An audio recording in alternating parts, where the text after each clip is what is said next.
Varian Omikron sudah terdeteksi di Indonesia. Hingga kini puluhan orang telah terkonfirmasi positif Omikron. Kendati demikian, pembatasan mobilitas warga yang semula direncanakan diperketat dibatalkan.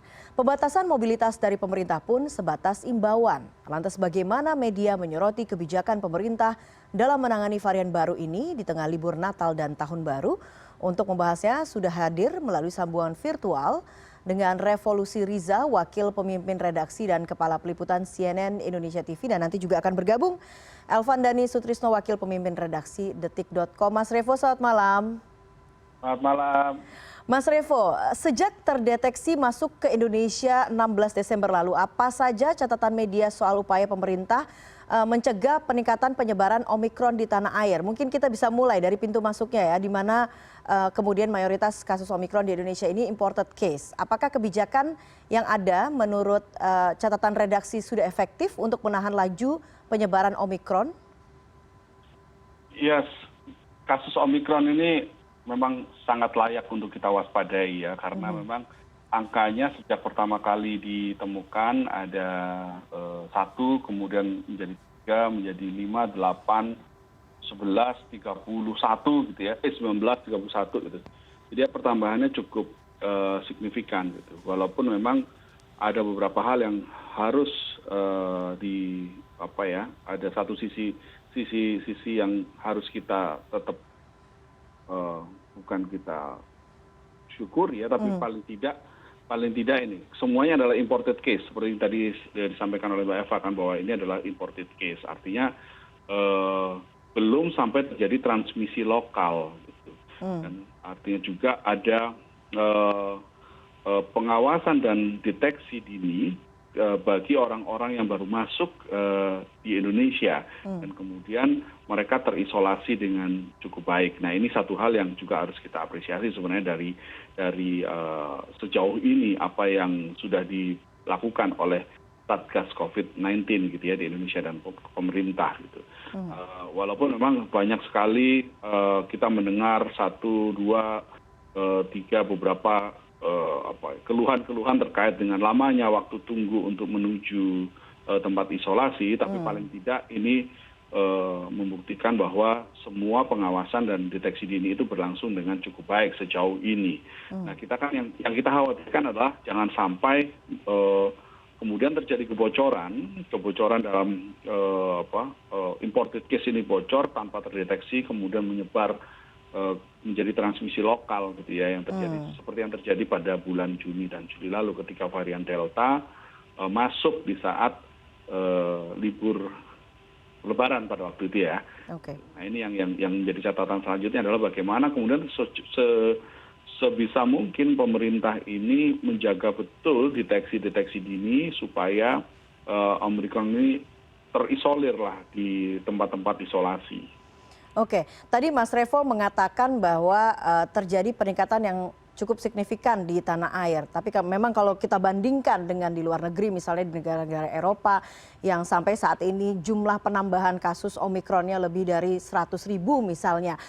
Kalau menurut analisa Mas Revo, kita melihat dari bagaimana kemudian pemerintah menangani pandemi COVID-19 selama ini dengan varian Delta dan lain sebagainya juga, seberapa potensi kemudian itu juga bisa terjadi di Indonesia, Mas Revo? Ya, sejauh ini kan kita juga masih bertanya-tanya ya, Eva ya. Jadi kita bertanya di beberapa titik negara yang kasus Omikron itu sudah terdeteksi. Ada beberapa negara yang peningkatannya sangat pesat gitu ya. Jumlah penderita kasus positif Omikronnya sangat-sangat tinggi. Seperti yang terjadi di Inggris, kemudian di Perancis, kemudian di Amerika dan beberapa negara yang lain. Tapi ada juga yang peningkatannya terbilang cukup ya walaupun tinggi tapi tidak sangat tinggi ya. Seperti Israel misalnya, kemudian Malaysia gitu. Tapi ada juga negara-negara yang relatif bisa ada terdeteksi Omikron, tapi pertumbuhannya cukup bisa diminimalisir ya, seperti di Hong Kong misalnya atau di Singapura lah, itu negara tetangga kita gitu. Nah, case-case seperti ini seharusnya menjadi catatan buat pemerintah kita. Apa sebenarnya yang terjadi di negara-negara yang peningkatannya ledakan kasus Omikronnya itu cukup tinggi, tapi juga ada yang sedang-sedang gitu, dan ada yang bisa diminimalisir. Nah, case-case seperti itu yang seharusnya harus kita ini ya ambil pelajarannya gitu. Dugaan sementara kan di negara-negara yang sangat tinggi tersebut karena penerapan protokol kesehatannya sudah mulai longgar ya. Kalau kita melihat di Inggris misalnya, kalau misalkan kita melihat pertandingan Liga Inggris, pertandingan sepak bola atau di konser-konser gitu sudah bisa kita lihat itu banyak orang yang sudah tidak mengenakan masker gitu ya. Dan konon juga di beberapa negara-negara yang tingkat yang sangat-sangat demokratis misalnya, pemerintah tidak memaksakan gitu penerapan vaksinnya. Nah, sementara di Indonesia kan kita sejauh ini pemerintah terus mengencarkan protokol kesehatan untuk memproteksi diri kita dan diri orang sekitar kita gitu ya, dan juga vaksin yang terus dikebut. Nah, saya pikir ini yang mungkin masih bisa menjadi senjata ya buat kita untuk melindungi tameng diri kita, untuk melindungi kasus Omikron. Jadi penerapan protokol kesehatan, pemakaian masker, menjaga jarak, kemudian terutama vaksin ya. Nah ini yang tadi juga di sebelum editorial view kan juga Mbak Eva tadi juga menyampaikan dalam adlib ya bahwa vaksin dan masker itu adalah pasangan serasi untuk melindungi kita gitu kan. Ya itu mungkin yang harus kita sadari bersama untuk masyarakat, termasuk pemerintah untuk terus mengejar vaksinasi ya, menggenjot vaksinasi yang sejauh ini masih punya PR di vaksinasi tahap kedua ya.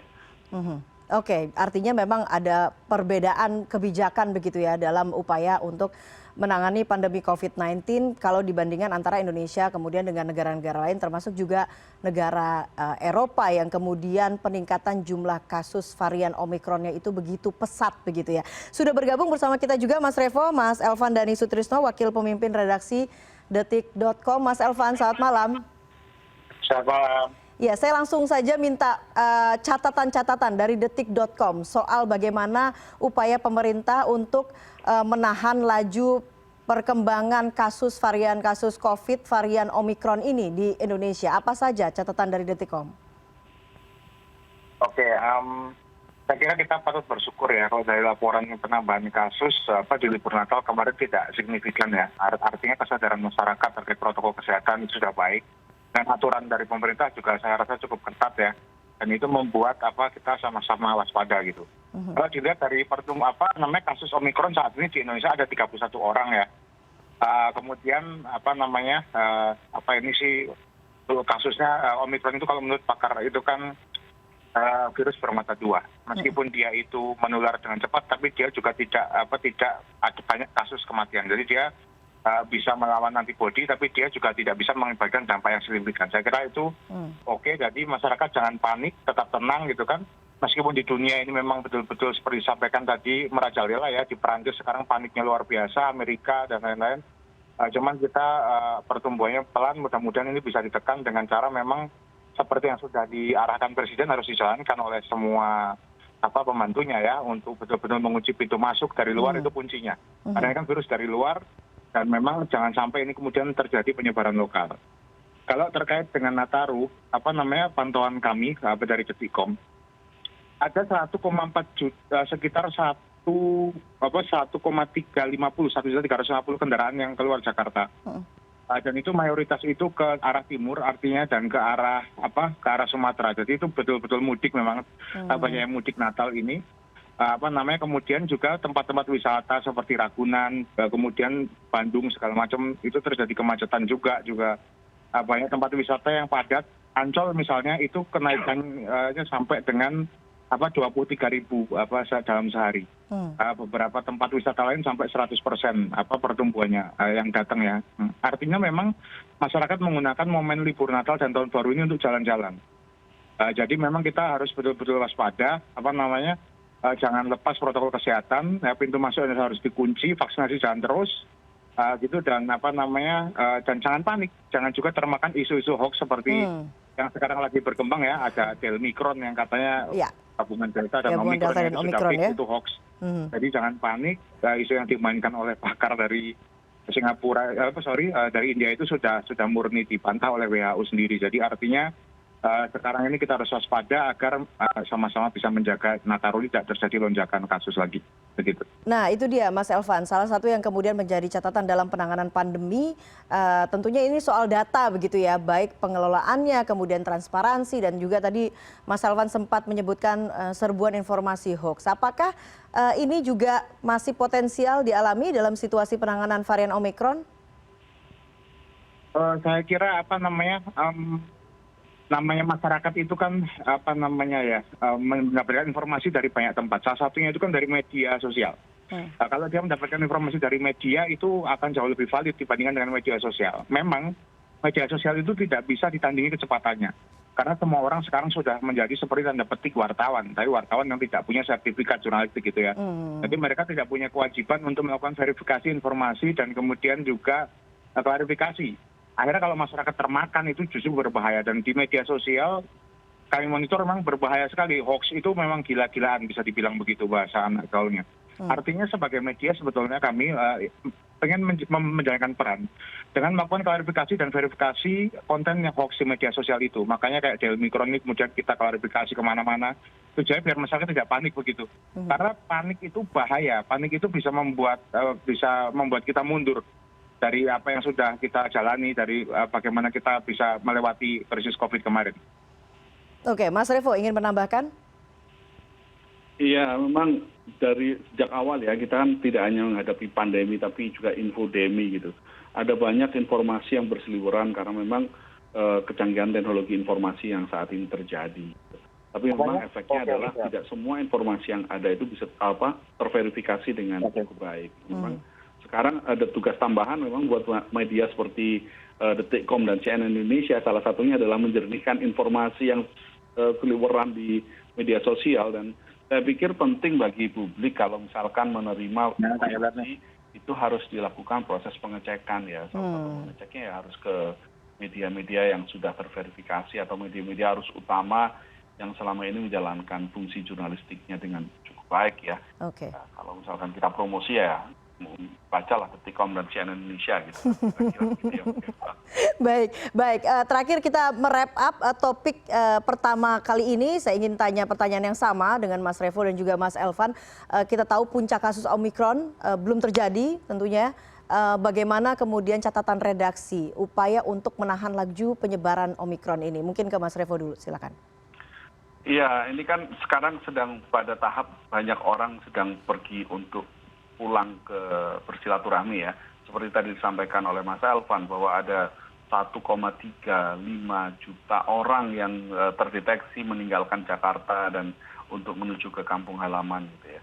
Artinya potensi untuk bertemu dengan silaturahmi ini kan bertemu dengan banyak orang. Ya. Saya pikir masyarakat yang pulang kampung bertemu dengan sanak saudara gitu harus tetap menjaga protokol kesehatan. Setidak-tidaknya kita saling menjaga. Kita menjaga diri kita sendiri, juga menjaga orang-orang yang kita sayangi gitu. Sehingga jangan sampai kejadian seperti periode Juni dan Juli lalu, 1 bulan atau 2 minggu, 3 minggu setelah libur Lebaran baru terjadi lonjakan kasus. Nah ini memang yang sekarang sedang diwaspadai kan. Nah yang paling penting sekarang adalah bagaimana kemudian pemerintah menyiapkan infrastruktur kesehatan jika just in case kalau sewaktu-waktu lonjakan kasus ini terjadi. Jangan sampai masyarakat itu kesulitan untuk mencari tempat-tempat isolasi atau tempat-tempat perawatan. Karena kita tahu kan ketika kemarin varian Delta itu terjadi, yang merajalela di bulan Juni-Juli, banyak sekali catatan-catatan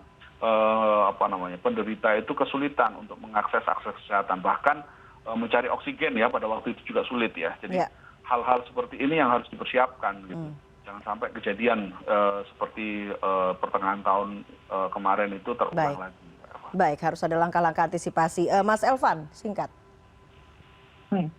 Oke, jadi pemerintah menyiapkan tempat-tempat karantina itu baik, tetapi sebetulnya daripada memikirkan karantina dan lain lebih baik dikunci betul rapat-rapat. Jadi bagaimana mencegah penyebaran virus Omikron dari pintu masuknya ke Indonesia karena ini virus dari luar. Kemudian dari dalam mencegah bagaimana agar tidak terjadi penyebaran lokal. Itu saya kira harus betul-betul ketat. Jadi aturan-aturan kemarin yang sempat jadi kontroversi ya sudah gitu kan, sekarang sudah ada aturan baru yang lebih baik.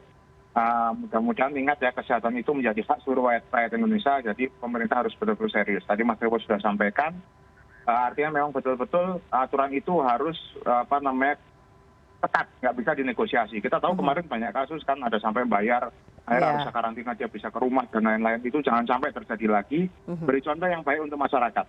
Dengan menegakkan aturan yang baik untuk masyarakat, maka masyarakat juga akan penuh kesadaran untuk mengikuti aturan-aturan dan bahkan kesadaran untuk mengikuti protokol. Ya kan, kalau masyarakatnya sadar, itu akan menjadi cara yang paling ampuh untuk melawan COVID dibandingkan hanya pemerintah yang berusaha. Jadi kerjasama antara pemerintah dengan rakyatnya ini bisa bersama-sama memerangi corona, begitu. Baik, itu utama ya, kerjasama dari semua pihak. Oke, Mas Elvan dan Mas Revo, kita akan jeda dulu. Kita akan bahas topik lain yang juga tak kalah hangat diperbincangkan selama sepekan ini, yakni Muktamar ke-34 NU dan dinamika pemilihan Ketua Umum PBNU. CNN Indonesia Newscast segera kembali.